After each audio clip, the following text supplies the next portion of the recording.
Saat itu, Baden-Powell mengumpulkan 22 anak laki-laki dan mengajak mereka berkemah. Itulah awal mula gerakan pramuka yang kini jadi agenda di berbagai sekolah.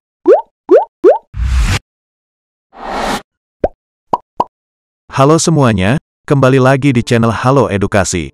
Pramuka adalah kegiatan yang dikenal di seluruh dunia. Meski memiliki berbagai nama, pendiri gerakan pramuka di dunia dicetuskan oleh satu tokoh penting, yaitu Baden-Powell, pemuda warga negara Inggris yang mengusulkan gerakan pramuka pertama di dunia. Kemudian Baden-Powell dikenal sebagai Bapak Pandu Dunia. Lahir dengan nama asli Robert Stephenson Smith Baden-Powell, ia memulai ketertarikannya pada dunia kepramukaan di bangku sekolah. Saat itu, Baden-Powell senang dengan alam terbuka, melacak satwa liar, dan menangkap serta berburu beberapa hewan. Baden-Powell merupakan putra dari seorang profesor Universitas Oxford. Tak disangka, ayah Baden-Powell tak berumur panjang. Pendidikan awal Baden-Powell diberikan langsung oleh sang ibu. Kemudian ia mendapatkan beasiswa di Charterhouse School, sekolah paling bergengsi di Inggris yang didirikan pada 1611. Di Charterhouse, Baden-Powell mulai menaruh ketertarikan pada alam bebas. Baden kecil kerap pergi ke hutan sekitar sekolah sambil mencari satwa liar, bahkan pernah juga menangkap dan memasak kelinci. Ketika libur, Baden-Powell dan saudara-saudaranya akan berpetualang bersama. Mereka pernah pergi berlayar di sekitar pantai selatan Inggris hingga mendayung menyusuri sungai Thames. Baden-Powell bukanlah anak dengan prestasi akademik yang gemilang. Namun ia berhasil lolos ujian masuk tentara dan berada di urutan kedua dari beberapa ratus pelamar. Dalam karir awalnya, Baden-Powell ditugaskan langsung ke pasukan Husar ke-13.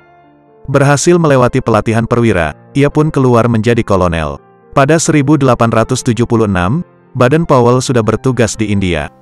Perwira muda Angkatan Darat itu mengkhususkan keterampilan dalam kepramukaan, pembuatan peta dan pengintaian, dan mulai melatih prajurit lain.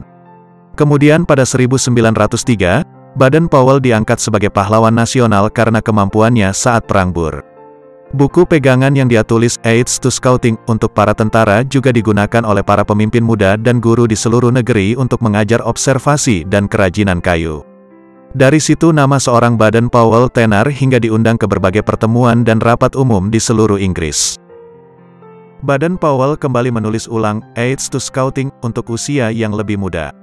Lalu pada 1907, dia mengorganisir sebuah kamp di Pulau Brownsea, di lepas pantai Dorset, untuk mempraktikkan beberapa idenya.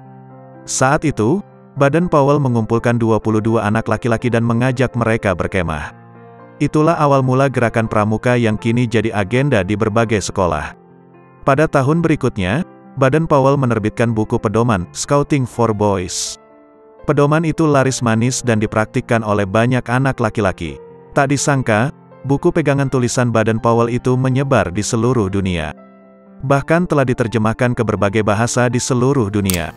Pada tahun 1910, tepat di usia ke-53, Baden-Powell pensiun sebagai tentara dan mengabdikan hidupnya untuk gerakan pramuka. Baden-Powell berkeliling dunia menginspirasi lebih banyak anak muda untuk bergabung dengan pramuka. Tepat 10 tahun kemudian, Baden melangsungkan jambore pertama di dunia. Saat itu ada sekitar 8.000 anggota dari 34 negara yang hadir. Dari situlah Baden-Powell dinobatkan sebagai Bapak Pramuka Dunia atau Bapak Pandu Dunia. Kontribusinya sebagai pencetus gerakan pramuka mengantar Baden kepada gelar bangsawan Lord Baden-Powell of Gilwell. Gelar ini diberikan oleh Pangeran Wales pada 1929. Kontribusi dan semangat Baden-Powell sebagai Bapak Pandu Dunia terkenang hingga saat ini. Itulah biografi singkat Baden-Powell. Sekian video kali ini, jangan lupa untuk like, share, komen, serta subscribe agar tidak ketinggalan video dari Halo Edukasi. Sampai jumpa di video selanjutnya.